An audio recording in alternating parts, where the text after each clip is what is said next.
Guys போன எபிசோட்ல Olivia you அப்படின்னு ஒருத்தனை வந்து ஸ்மாஷ் பண்ணி வின் ஆகிருப்பானா. அதுக்கடுத்து அவனோட பாடியை ஃபுல்லாவே ஸ்ட்ரெச் பண்ணி ஷோ அப் பண்ண ஆரம்பிக்கிறான். இப்போ பேக்ரவுண்ட்ல அனௌன்ஸ்மெண்ட் பண்றது கேட்கும்போது தான் நமக்கு ஒரு விஷயம் தெரிய வருது. இது வரைக்கும் மொத்தமாவே 6 மேட்ச் நடந்திருக்கா. அந்த 6 மேட்ச்ல 4 மேட்ச் பார்ட்டிசிபேட் பண்ண கைகோ எல்லாருமே தோத்து போயிருக்காங்க அப்படின்னு அனௌன்ஸ்மெண்ட் பண்ணிட்டு இருக்கேன். ஃபர்ஸ்ட் மேட்ச் ஜாக் அப்படின்னு ஒருத்தன் ஜப்பான்ல இருந்து வந்திருக்கான். அவனுக்கும் ஃபியூஜன் அப்படின்னு ஒருத்தன் சண்டை போட தயாராகிறாங்க. அப்ப அந்த ஜாக் வந்து இவன் அட்டாக் பண்ண வருவானா. இவன் திருப்பி ஒரு பஞ்சு கொடுத்தாங்க. ரொம்ப தூரம் தூக்கி போய் விடப்படுறான். அந்த சைனீஸ்காரர் இருக்காங்க. அந்த ஜாக்கோவை பார்த்து அந்த சைனீஸ் பீப்பிள் மற்ற கண்ட்ரில உள்ளவங்க மாதிரிலாம் சண்டை போட மாட்டோம். இப்போ உனக்கு கொடுத்த பஞ்சில் என்னோட ஸ்பிரிட்டியா இந்த இடத்தையுமே சேர்த்து அடிச்சனாலதான் அவ்வளவு தூரம் தூக்கி போய் விடப்பட்ட அப்படின்னு மாதிரி சொல்லுவானா. அதை கேட்டு ஜாக்கு நான் இது வந்து ஒரு நார்மலான பஞ்சா தான் இருக்கும்னு நினைச்சேன். ஆனா அதுக்கு பின்னாடி இவ்வளவு பெரிய விஷயம் இருக்குன்னு எனக்கு தெரியாது அப்படின்னு சொல்லுவானா. அப்பதான் பாக்கி இருக்காங்க. அவன் வந்து அவனோட அப்பாவான ஹன்மாவை பார்த்து வந்திருக்கான். ஹன்மா அவனை பார்த்துட்டு எது இங்க எந்த ஃபைட் பண்ண வந்த மாதிரியே இருக்கு, அதுக்கு தான் நானும் ஆசைப்படுறேன் அப்படின்னு பாக்கி சொல்லுவானா. ஹன்மா சம்பந்தமே இல்லாம பாக்கி பாய்சனான டாபிக் எடுத்து பேசுவாரா. இவனு சும்மா இல்லாம என்ன எவ்வளவு இப்ப ஃபைட் பண்ண நீங்க பயப்படுறீங்களா, உங்களே மாதிரி எல்லாம் போற இடத்துல வேல்ஸ் ஸ்ட்ராங்கஸ்ட் கிரியேச்சர் அப்படின்னு சொல்லிட்டு அலையிறதுல இந்த இடத்துல இருக்க வேல்ஸ் வீக்கஸ்ட் கிரியேச்சர் யாரும் தெரியுமா, அது நீங்க தான். எனக்கு நான் வேல்ஸ் செகண்ட் வீக்கஸ்ட் கிரியேச்சர் இருந்தா கூட எனக்கு பிரச்சனை இல்லை, அதை விட கொஞ்சம் ஸ்ட்ராங்கா இருந்தாலுமே எனக்கு போதுமானது அப்படின்னு சொல்லுவானா.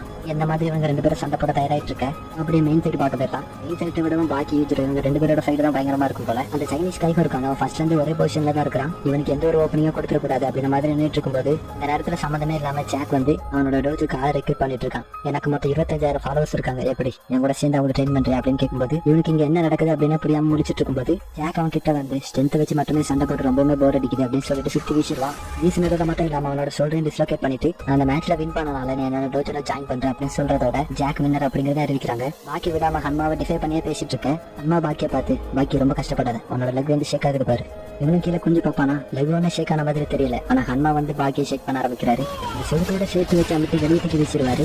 கோவத்துல இருந்துச்சு மறுபடியும் உள்ள வந்து பார்ப்பான். அந்த இடத்துல ஹன்மா இல்ல அப்படிங்கறது தெரிஞ்ச உடனே இவனுக்கு வந்து கொஞ்சம் ரிலீவ்டா இருக்கும். இன்னும் ஹன்மாவை நினைச்சு பயந்துட்டு தான் இருக்கிறான். நெக்ஸ்ட் மேட்ச் சன் ரெட்ஸ் இவங்க 2 பேருக்கு இடையில தான் நடக்க போகுது. இந்த 2 பேருமே ஸ்டேஜுக்கு வர அந்த சன் அப்படின்னு ஒருத்தர் இருக்காங்க. அவனோட கையில குண்டிங் அணிச்சிட்டு வந்திருப்பானா. ரெட்ஸ் கொஞ்சம் என்னது அப்படின்னு பாத்துருப்பான். அதை நான் பார்த்துட்டு நான் இந்த ரிங்ஸ் வந்து ஒரு வெப்பனை யூஸ் பண்றேன் நினைச்சு பயப்படுறியா, அவனோட ஹேண்ட் டைட்டன் பண்றது மூலமாக அந்த ரிங்ஸ் எல்லாமே பிரேக் ஆயிருமா அப்படின்னு எல்லாரும் அவனோட கிரிப் வந்து செமையா இருக்கு அப்படின்னு மாதிரி யோசிச்சுட்டு இருக்கும்போது ரெட்ஸ் சாரான அவனோட கையை கேட்ச் பண்ணிட்டு ஹனாயாமா இருக்கார்ல அவரை பத்தி பேச ஆரம்பிக்கிறான்.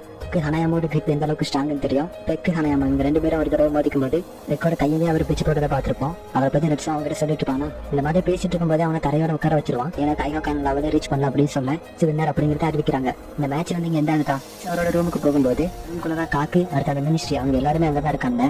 உள்ள வந்து ரெட்ஸ் கிட்ட இந்த மேட்ச் எல்லாம் முடிஞ்ச பிறகு நடக்கும் அப்படின்னு காக்கு ரெட்ஸா பார்த்து கேட்கும்போது ரெட்ஸுமே ஹானஸ்டா சொல்லணும்னா எனக்கு கொஞ்சம் டிசப்பாயின்மெண்டா தான் இருக்கு அப்படின்னு சொல்லுவான். 4 மேட்ச் நடந்திருக்கு. அதுல ரெட்ஸ் நான் 2 பேர் மட்டும்தான் சைனா சைட்ல இருந்து வின் ஆயிருக்கும். இது எல்லாமே வேற நாட்டுல இருந்து வந்தவங்க தான் வின் ஆயிருக்காங்க அப்படின்னு காக்கு சொல்லுவாரா. அதுல இருந்து தான் இது வந்து ஒரு நார்மலான மேட்சா இல்லாம வேற ஒரு டேக் எடுத்து போக போகுது. இந்த இடத்துல அது பெருசுமே அது ட்ரூ ஃபார்ம் காமிக்க ஆரம்பிக்கிறாரு. அந்த மினிஸ்ட்ரி 3 பேர் இருப்பானுங்களா அவங்க 3 பேர் கையை சேர்த்து வைக்க சொல்லிட்டு அவங்க 3 பேர் கையோட திருஷ்டியை வெட்டி எடுத்தது மட்டும் இல்லாம இந்த கைகோப்பட்டத்தை நம்ம நாட்டுக்காரங்களுக்கு தவிர அவுட் சைட் பீப்புள் கொடுத்தனாலதான் இந்த தண்டனை அப்படின்னு சொல்லுவாரா. அப்ப அந்த ரூம்குள்ள ஒரு 2 பேர் வரானுங்க. லாங் ஹேர் வச்சுட்டு ஒருத்தருக்காங்க. அவனை வந்து இவரோட பையன் அப்படின்னு சொல்லி இன்ட்ரடியூஸ் பண்ணாரு. பக்கத்துல ஒருத்தருக்காங்க அவன் வந்து அவனோட ஃப்ரெண்ட் அப்படின்னு சொன்னேன். அப்பதான் அந்த பெருசு வந்து அதோட உண்மையான பிளான ரிவீல் பண்ண ஆரம்பிக்குது. ஒதுக்கி மொத்தம் 7 மேட்ச் நடந்திருக்கா. அதுல என்ன ரிமைனிங் ஒரே ஒரு மேட்ச் நடக்க வேண்டியது இருக்கு. அதுல இப்ப சண்டை போட போறவங்க இந்த ரூம்ல தான் இருப்பான். அவனை நாக் அவுட் பண்ணிட்டு இந்த மேட்சுமே கேன்சல் பண்றாங்க. ஃபர்ஸ்ட்ல இருந்து மேட்ச் நடக்க போகுது. ரெடி இவங்க 3 பேர் இருக்காங்க. இப்ப வேற 2 பேர் வந்திருக்காங்களா. மொத்தமா சேர்த்து ஒரு 5 பேர் டீம் ரெடி பண்றாங்க. உடனே இவங்க பிளான் படி போறதுக்காண்டி அவங்களோட பெர்மிஷன் வேணும். அதனால ஹன்மா கிட்டே ரெட்ஸ் அனுப்பி விட்டு இவங்களோட பிளான சொல்ல ஆரம்பிக்கிறாங்க. ஜப்பான் யூஎஸ் 2 நாடு சேர்ந்து இங்க 5 பேர் இருக்காங்களா. அங்க சைனால உள்ள ஆளுங்க எல்லாருமே ரெட்ஸுமே சேர்த்து தான் 5 vs 5 மேட்ச் நடக்க போகுது. ரெட்ஸுமே 5 vs 5 மேட்ச் அக்செப்ட் பண்றீங்களா அப்படின்னு கேட்க உங்களுமே 5 vs 5 ஒத்துக்கிறாங்க. ரெட்ஸ் அப்படி அந்த கிழவன் கிட்ட சொன்னா ஒரு பைத்தியக்கார பசங்க அப்படி சொல்லிட்டு சிரிச்சுட்டு பாரா.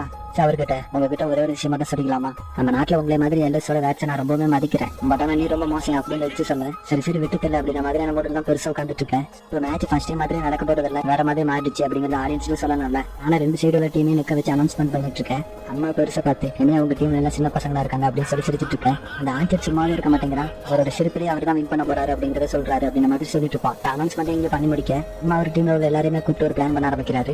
அது என்னன்னா சைனாவோட 4000 இயர்ஸ் மார்ஷல் ஆர்ட்ஸ் ஹிஸ்டரி இருக்குல்ல, அது ஒண்ணுமே இல்லாம பண்றது மட்டும் இல்லாம அவங்களை ஒரு மேட்ச் கூட ஜெயிக்க விடாம 5 மேட்ச் தோக்கடிக்கணும் பாக்கி. ஆனா அதுக்கு நீ கூட கொஞ்சம் கோஆபரேட் பண்ண வேண்டியது இருக்கும் அப்படின்னு பாக்கி பார்த்து கேட்கும்போது எனக்கு உங்களை பிடிக்காதுதான், ஆனா நானும் இந்த நேரத்தில் நீங்க ஃபீல் பண்ற மாதிரி தான் ஃபீல் பண்றேன் அப்படின்னு சொல்ல எல்லாருமே ஒரே மாதிரியான டீலுக்குள்ள வராங்க. நெக்ஸ்ட் மேட்ச் வந்து ஒலிவாக்கும் பாக்கோட பையன் ஃப்ரெண்ட் ஒருத்தர் இருப்பாங்க.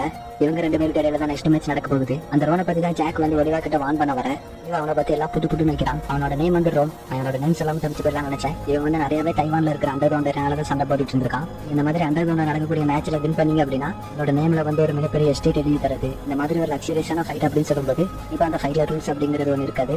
இந்த அளவுக்கு ப்ரூட்டலா இருக்கும் அப்படின்னு யோசிச்சு பாருங்க. இந்த அண்டர் கிரவுண்ட்ல மட்டுமே சண்டை போட்டது இல்லை, சைனாவில் நடக்கக்கூடிய ரைட் டோர்னமெண்ட்லயுமே சண்டை போட்டிருக்கான். கலந்துகிட்ட மேட்ச்ல எல்லாம் ஒரு தடவை கூட தோத்ததே கிடையாதான். பார்த்து சண்டை போடும் அப்படின்னு வழி அனுப்பி வைக்கிறாருன்னா எந்த அளவுக்கு சேர்சமா இருக்கும் அப்படிங்கிறத யோசிச்சுக்காங்க. இந்த ரெண்டு பேருக்கு இடையிலான மேட்ச் ஸ்டார்ட் ஆக ஆடியன்ஸ் எல்லாருமே ஒலிவாவோட பாடியை பார்த்து ஆச்சரியப்பட்டு இருக்க. ரோன் வந்து சைலண்டா ஒண்ணுமே பண்ணாம இருப்பான். ஒலிவா கிட்ட வந்து அவனோட ஃபுல் ஃபோர்ஸ் கொடுத்து ஒரு பஞ்ச் பண்ணுவான். ரோன் வந்து அசால்ட்டா தான் தடுத்த மாதிரி இருக்கும். ரோனோட சீட்டை பார்த்தோன்னா தர வந்து கிராக் ஆயிருக்கு. ரோன் வந்து எந்த ஒரு எமோஷனும் காமிக்காம நார்மலா நின்றுட்டு இருக்கும்போது என்னோட கையை பாக்கெட்ல தான் வச்சிட்டு இருப்பான். ஒலிவா அவனோட லெஃப்ட் ஹேண்டை வச்சு அட்டாக் பண்ணும்போது அதனால அந்த பையில இருந்து கையை எடுத்து ஒரே ஒரு ஸ்ட்ரைக் பண்ண மாதிரி தான் இருக்கும். ஈவன் புல்லட் கூட தொலைக்க முடியாது அப்படின்னு சொல்லக்கூடிய ஸ்டீல் பாடியில இருந்து ரத்த வர ஆரம்பிக்குது. ஒலிவா மறுபடியும் ரஷ் பண்ணி அட்டாக் பண்ண வருவான். ஆனா அவனோட காலையே மிதிச்சு ஒரு ஹை சைட் கேக் கொடுக்க மேன் பாக்குறதுக்கே சூப்பரா இருக்கும். ஒலிவா இவனை எப்படி அடிக்கிறதுன்னு தெரியாம என்ன நம்ம சொல்லி பாப்பான். பாக்கெட்ல கை வச்சுட்டே இருக்கான்ல. ஆனா அவன் எதுக்குமே காது கொடுத்த மாதிரியே தெரியல. அப்பதான் யூஜரோ மேட்ச் பார்த்துட்டு பாரு. அந்த இடத்துக்கு பாக்கியமே வரும்போது பாக்கியை பார்த்து நம்ம ரெண்டு பேரும் ஒரே சைடு இருந்து ஒரே மாதிரி திங்க் பண்றதுதான் ஃபர்ஸ்ட் தடவை அப்படின்னு சொல்லும்போது ரிங்களை கூட அன்இஷியலான திங்லாம் நடக்குது அப்படின்னு பாக்கியம் சொல்லுவானா. இவங்க இங்க இப்படி பேசிட்டு இருக்காங்க. அங்க ஒலிவா அவனை அட்டாக் பண்ண போக சடனா அவனோட பாக்கெட்ல இருந்து ரெண்டு கையும் எடுத்துட்டு ஒலிவாவோட ஹெட்டை ஸ்மாஷ் பண்ணி விட்டுருவான். அந்த டெக்னிக் என்ன மாதிரி யூஸ் பண்றான் அப்படிங்கிற யூஜரோ வந்து பாக்கி கிட்ட சொல்ல ஆரம்பிக்கிறாரு. சாமுராயெல்லாம் அவங்களோட ஸ்வேரை வந்து ஒரு கஃப்ல வச்சிருப்பாங்க அப்படிதானே. ஆனா அவங்க அந்த ஸ்வேரை டிராப் பண்ணும்போது அந்த ஃபுல் ஃபோர்ஸ் இருக்கும். அதே மாதிரி தான் என்னோட பாக்கெட் டெக்னிக் அப்படின்னு சொல்லிட்டு பாக்கி இதை பார்த்து கத்துக்க அப்படின்னு சொல்லுவாரா. நம்ம புதுசு புதுசா இருக்கிற பார்க்கும்போதுதான் கொஞ்சம் நிறைய விஷயம் தெரிய வரும். ஒளிவாக கூட இப்படிலாம் சண்டை போட ஜெயிக்க முடியாது அப்படின்னு தெரிஞ்சுக்கிட்டு இந்த மாதிரி ஹேண்ட் பாக்கெட் ஸ்டாண்ட்ல நிற்க ஆரம்பிக்கிறான். இப்படி நின்று ரெண்டு பேர்ல யாருமே சண்டை போட மாட்டாங்களா. இவங்க தின்னான ட்ரௌசர்ல கையை வச்சுட்டு இப்படி நிக்கிறதுக்கு நல்லா இருக்குப்பா. இது தெரிஞ்சிருந்தா மேட்ச் ஸ்டார்ட் ஆனதுல இருந்தே நின்றுப்பானே. இந்த மாதிரி வந்து சொல்லிட்டு இருக்கேன். அவனோட பாக்கெட்ல இருந்து கையை எடுத்துவானா. இவன் மறுபடியும் அவன் கிட்ட காமெடி பண்ணிட்டு இருக்க. சடனா ரான் ஒலிவாவோட ஃபேஸ்ல ஒரு பஞ்ச் பண்ணிடுவான். அவன் வந்து அவன் தடுத்துருவான் அப்படின்னு எதிர்பார்த்தான். ஆனா ஒலிவா வந்து அந்த பஞ்சை தடுத்திருக்கே மாட்டானா. என்னோட பஞ்ச் ஸ்பீடா இருந்தனால தான் அவனால தடுக்க முடியலையா. சரி இந்த அப்படின்னு சொல்லிட்டு ஸ்லோவா ஒலிவாவோட ஃபேஸ்ல பஞ்ச் பண்ணுவான். லோன் அவனோட பாக்கெட்ல கையை வச்சுட்டு என்னோட பாடியில நீ எங்க வேணாலும் அட்டாக் பண்ண ட்ரை பண்ணி பாரு. நான் முடியாது அப்படிங்கிற மாதிரி சொல்லிட்டு இருக்கேன். ஒலிவா அவனோட ரெண்டு கையிலுமே ஃபுல் ஃபோர்ஸை கூட்டிட்டு பஞ்ச் பண்ணுவானா. ஆனா ரோன் வந்து ஒலிவாவோட ஃபேஸ்லயே கட்டிட்டு அவனோட நெக் ஏரியாலே ஒரு ஸ்ட்ரைக் கொடுக்க ஒலிவா அந்த இடத்துல கொலாசாகி விழுந்துருவான். ரோன் ஒலிவா கிட்ட இந்த மேட்ச் முடிச்சுட்டு அப்படின்னு கேட்கும்போது ஒலிவா சடனா எந்திரிச்சு வந்து இப்படி ரோனை வந்து மார்க் பண்ண ஆரம்பிக்கிறான். அந்த தடவை ட்ரிக் ஒர்க் ஆன மாதிரி தான் தெரியுது. ரோன் வந்து பயங்கர கவுட்டில் இருக்கிறான். அந்த பாக்கெட்ல கை வச்சுட்டு இருப்பான். ரோன் வந்து ஃபுல் ஃபோர்ஸ் அடிச்சுக்கிட்டே இருப்பான். இதுவும் ஒலிவாவோட ஹெட்ல இருந்து ரத்தம் வர ஆரம்பிச்சிடும். ஆனா ஒலிவா ஸ்லோவா அவனோட சாட்சி வந்து கை எடுப்பானா. ரோன் அதெல்லாம் கவனிச்ச மாதிரி தெரியல. ஒலிவாவை அடிக்கிறதுலாம் குறியா இருக்கிறான். அவனோட ஃபுல் ஸ்ட்ரென்த் ஏற்றி ரோனோட சோல்டர்ல அடிக்க தடவை ரோன் வந்து கொலாப் சைக்கிள் வந்துருவான். ஆடியன்ஸ் எல்லாருமே ரோன் தோத்துட்டானு அப்படின்னு ஆச்சரியமா பார்த்துட்டு இருக்கும்போது ரோன் வந்து சடனா எந்திரிச்சிருவான். சரி அந்த மறுபடியும் மேட்ச் ஸ்டார்ட் ஆயிடுச்சு. கண்ணுக்கு கண்ணு வாய்க்கு வாய் பாக்கெட்டுக்கு பாக்கெட்டு அப்படின்னு ஆச்சரிக்க ஃபன் பண்ணிட்டு இருக்க. ஒலிவா ரோனை பார்த்து நம்ம ரெண்டு பேரோட ஹேண்ட் பாக்கெட் டெக்னிக்ல யாரோட பெஸ்ட் அப்படின்னு சொல்லிட்டு அவன் கிட்ட வந்து நிப்பானா. ரோன் இந்த தடவை விட மாதிரி தெரியல. ஒலிவாவோட ஹெட்ல இருக்கிற விட்டில் பம்ப்ஸா டார்கெட் பண்ணி அடிக்க ஆரம்பிக்கிறான். ஆடியன்ஸ் எல்லாரும் ஒலிவா எதுவும் பண்ணாம இருக்கிறான் அப்படின்னு சொல்லி யோசிச்சுட்டு இருக்கும்போது ஒலிவா சம்மந்தமே இல்லாம ரோனோட தலையை பிடிப்பானா. அவனோட தலையை நல்லா பின்னாடி இழுத்துட்டு ரோனோட ஃபேஸ்லயே ஹெட் பட்டு கொடுக்க ரத்தம் தலையில இருந்து பீச்சு அடிக்க ஆரம்பிக்குது. அம்மா அதை பார்த்துட்டு ஒலிவாவோட ஹெட் பட்டா நான் கூட பெர்சனலா ஃபீல் பண்ண வேண்டாம் நினைக்கிறேன் அப்படின்னு சொல்லுவாரு. ரோன் வந்து கிவ் அப் பண்ண மாதிரி தெரியல. ஒலிவாவோட ஸ்டொமக்ல இன்னொரு ஷேக் கொடுக்க அவனோட ஃபிங்கர்ஸ் எல்லாமே ஃபுல்லாவே டிஸ்ட்ரக்ட் ஆயிருக்கு. ஆனா ஒலிவா ரோனை பார்த்து உன்னோட கையை ஸ்ட்ராங்கா நீ எந்த அளவுக்கு ஹார்டா ட்ரைனிங் பண்ணன்னு தெரியல. ஆனா நான் என்னோட பாடி எந்த அளவுக்கு ஸ்ட்ராங் ஆகிறதுக்கு எனக்கு தெரிஞ்ச மாதிரியான ட்ரைனிங் நான் பண்ணேன் அப்படின்னு ஒலிவா சொல்லுவானா. ட்ரைனிங் என்னன்னு பாத்தீங்கன்னா கேப்டன் அமெரிக்கா ஹெலிகாப்டர் பிடிச்சிருப்பார்ல அந்த மாதிரியான ட்ரைனிங் தான் பண்ணிட்டு இருக்கான். ரோன் வந்து மறுபடியும் கிவ் அப் பண்ண மாதிரியே தெரியல. அவரோட ப்ரோக்கான கை இருக்குல்ல அதை வச்சு கூட ஒலிவாவோட ஃபேஸ்ல பஞ்ச் பண்ணிக்கிட்டே இருப்பாரா. அவனோட ஃபைனல் ஹெட் பட் கொடுக்க ரோன் வந்து அந்த இடத்துல தோத்து போறாரு. இது வரைக்கும் நடந்த மேட்ச்லயே அவங்க ரெண்டு பேருக்கு இடையிலான மேட்ச் எனக்கு ரொம்பவே பிடிச்சிருக்கு. அப்படி உங்களுக்கு இந்த ஃபைட் பிடிச்சிருந்தா ஒரு ஒயிட் கலர் ஹார்ட் ட்ராப் பண்ணிருக்கேன். எப்படியும் ஃபர்ஸ்ட் மேட்ச்ல ஜெயிச்சிட்டோம் அப்படின்னு சொல்லி எல்லாருமே சந்தோஷத்துல இருக்கும்போது அந்த காக்கு வந்து நம்ம எல்லா மேட்சும் வின் பண்றோம் அப்படின்னு சொல்லி அவங்களுக்கு ப்ராமிஸ் பண்ணிருந்தோம். நம்மளோட ஃபர்ஸ்ட் மேட்ச் தோல்வியில தான் ஆரம்பிச்சிருக்கு. மேபி என்னோட பிளான் வந்து மிஸ்டேக்கனா இருக்கும்னு நினைக்கிறேன். தப்பா நம்மளை விட பல மடக்கு பலசாலியான ஆட்கள் கூட சண்டைக்கு போயிட்டணும். கேட்டு ரெட்ஸ் நீங்க சொல்றது ஒரு வகையில உண்மையா இருந்தாலும் கூட என்ன பண்ணலாம் அப்படின்னு பிளான் வச்சிருக்கீங்கன்னு கேட்கும்போது காக்கு வந்து நானே மீதி இருக்கிற 4 பேர் கூட சண்டை போடலான்னு இருக்கேன்னு சொல்லுவாரா. அப்ப அவரோட பையன் ஊடையில வந்து நீங்களே எல்லா ஃபனையும் அனுபவிக்க கூடாது எங்களுக்கும் கொஞ்சம் மிச்சம் வைக்கணும் அப்படின்ற மாதிரி சொல்லுவானா. நம்ம ஒவ்வொருத்தரும் கொலை பண்றோம் அப்படின்னு அவருமே சம்மதத்துக்கு ஒத்துக்கிறாரு. இப்போ மேட்ச் யாருக்கும் நடக்க போகுதுன்னா பாக்கிக்கும் காக்கோட பையன் இருக்கான்ல இவங்க ரெண்டு பேருக்கு இடையில தான் நடக்க போகுது. இவங்க ரெண்டு பேருக்கு இடையில மேட்ச் ஸ்டார்ட் ஆக பாக்கி வந்து காக்கோட பையனை ஒரே அடியில நாக் அவுட் பண்ணிட்டு நிற்கும் போது அவனை வின்னர் அப்படின்னு சொல்லி அனுப்பிக்கிறாங்க. இவ்வளவு பேசுறீங்க அவ்வளவுதான் அப்படின்ற மாதிரி நமக்கு இருக்கும். மேட்ச்ல வின் ஆயிட்டு வந்த பாக்கி கிட்ட நீ என்னோட டேஜ்ல ஜாயின் பண்ணிக்கணும் அப்படின்னு சொல்லி ஜாக்கி கேட்டுட்டு இருப்பான். நீங்களே நம்ம கேக்குவோ பார்த்தோம் அப்படின்னா பையன் முடிச்சுக்கிட்டு நான் எங்க இருக்கிறேன் அப்படின்னு கேட்பானா. அவங்க கிட்ட கேட்கற முதல் கேள்வி தான் இருக்குது.